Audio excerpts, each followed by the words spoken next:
Hi, everybody. Hi. Today is my first interview, co-creation with my new work that I'm putting out called Tender Talks.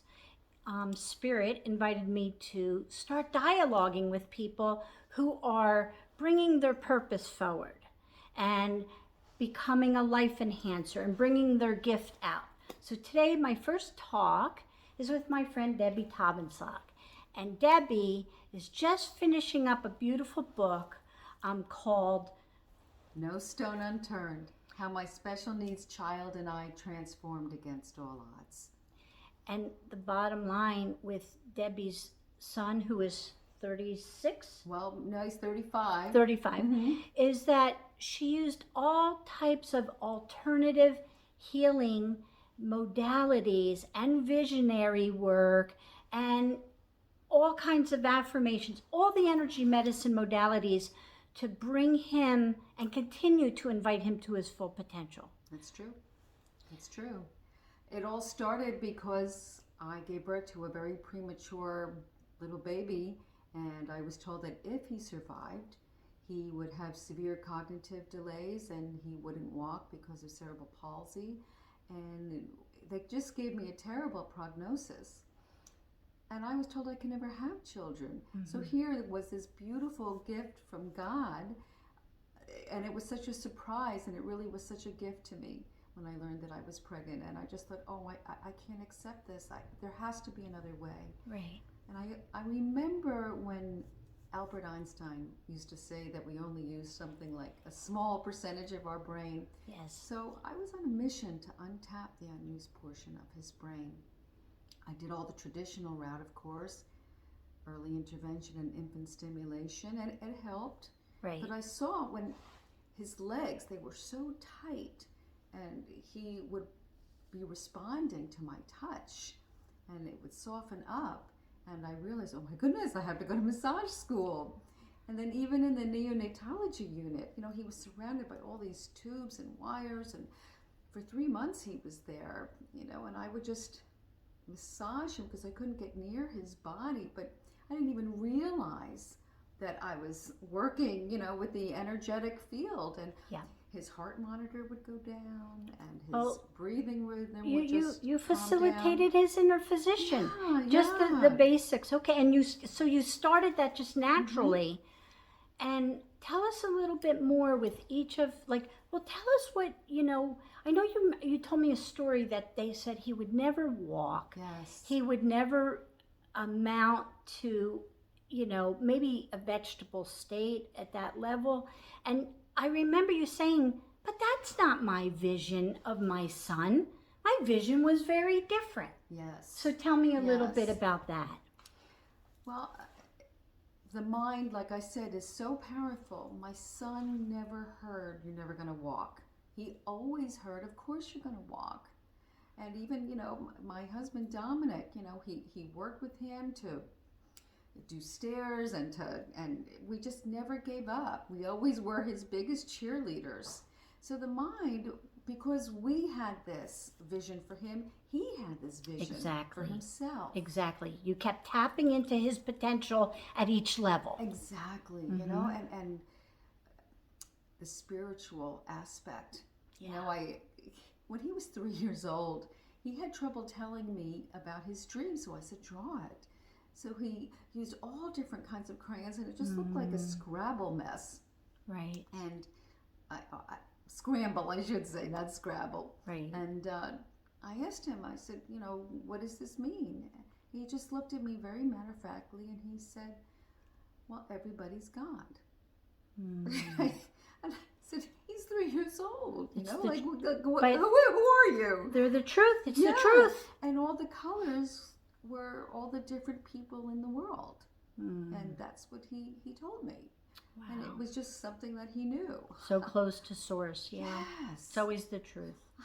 I was amazed. So Debbie, as you progressed in like an ascension, step by step by step, would you place goals and say, this is the next thing? Because I remember when you came to me, you said, oh no, he's going to be a massage therapist. I remember when you said that to me, and I said, okay.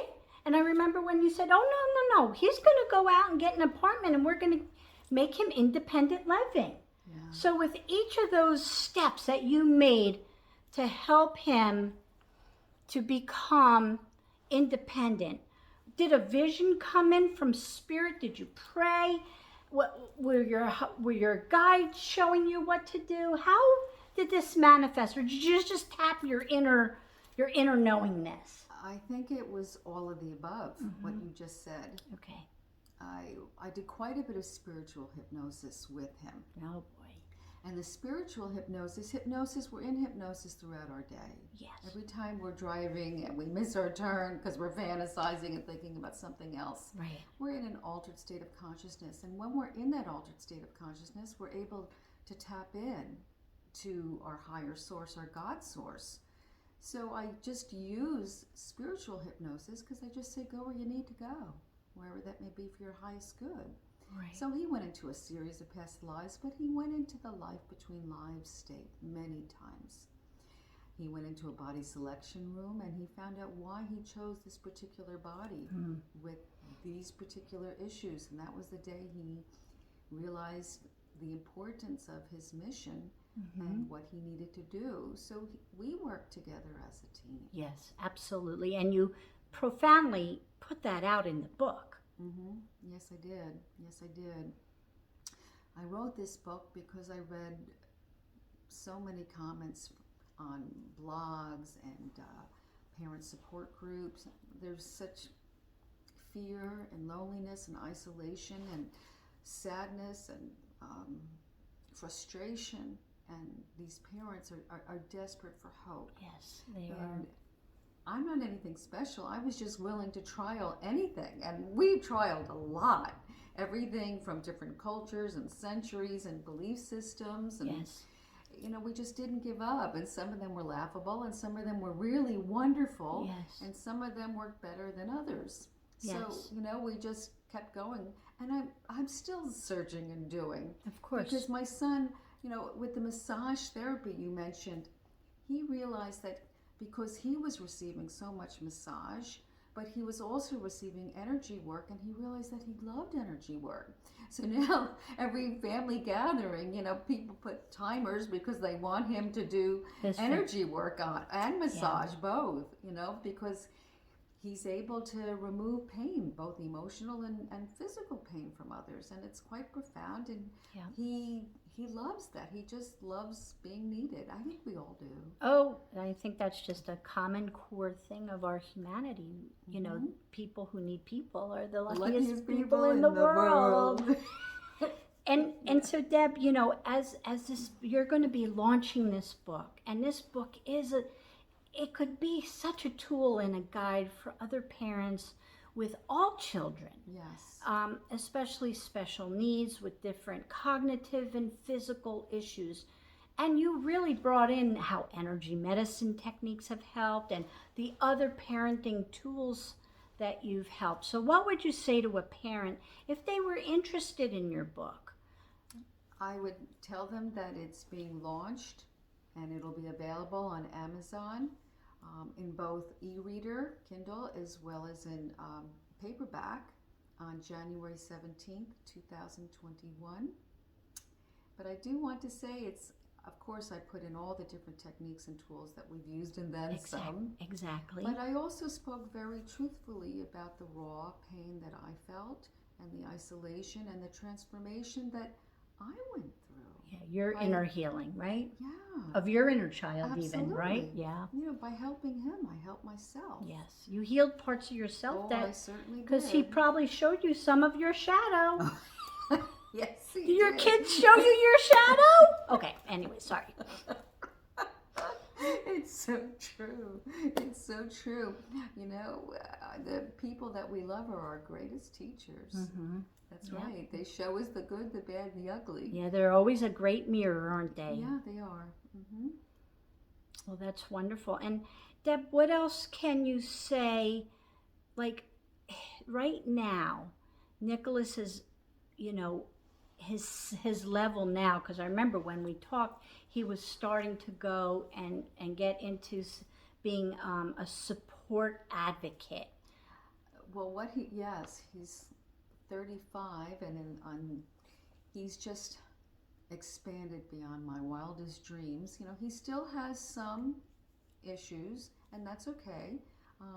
But I think we all have issues. I got a lot of right? issues in my tissues. The issues in my tissues. But he's come to realize that what his passion is helping other people with disabilities. And he went for training, specific training, to be an advocate to help others, especially in transportation. My son does not drive. And in the state of New Jersey, as I'm sure in other states across the country, transportation is an issue. Right. And, you know, because he wants to have that availability so they can participate in the community and still be a very vital participant in the community. They just need to have the access to get there to go see and do. Right.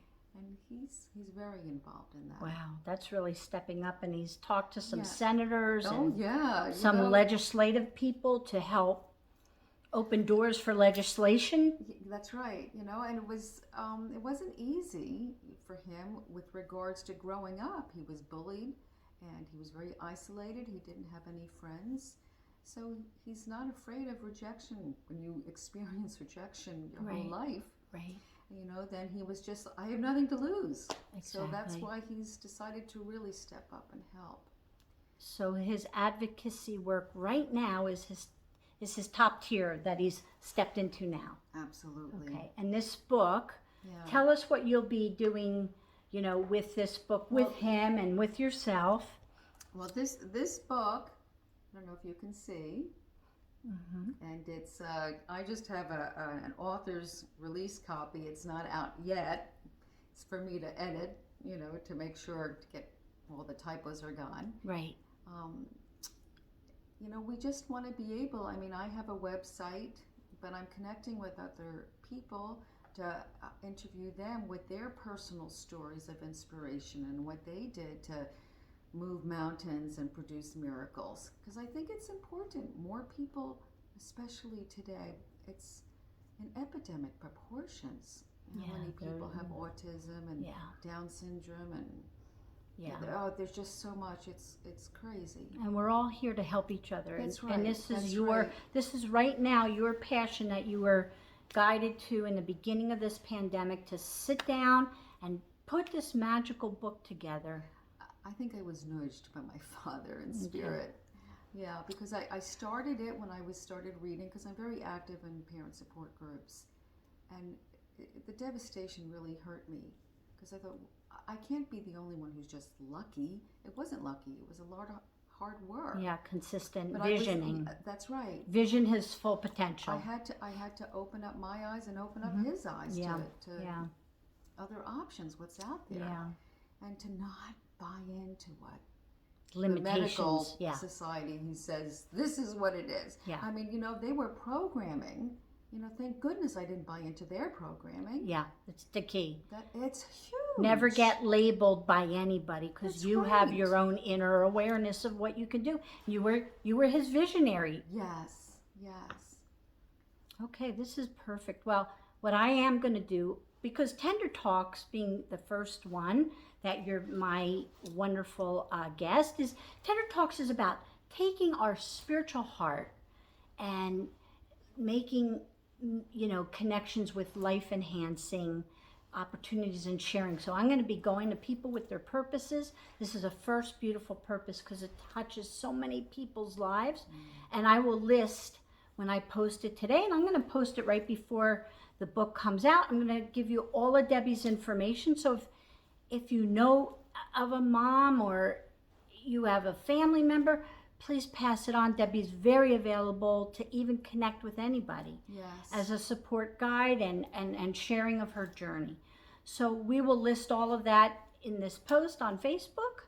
And if you have a story that you want to tell, because the more people hear of inspirational stories, then the better off we're all able to help one another and move forward. And then you get excited and you think, oh, maybe there's a chance for me. I'm telling you right now, there is a chance for you. There is. Yeah, well, with love, all things are possible. Oh, absolutely. And that's what it all comes down to. No matter what, you know, we're labeled. With love, all things are possible. So I want to thank you for your time. We like to make this short, sweet, and life-enhancing, and I think we did. Thank you, Deb. Thank you. Bye, everybody. Bye.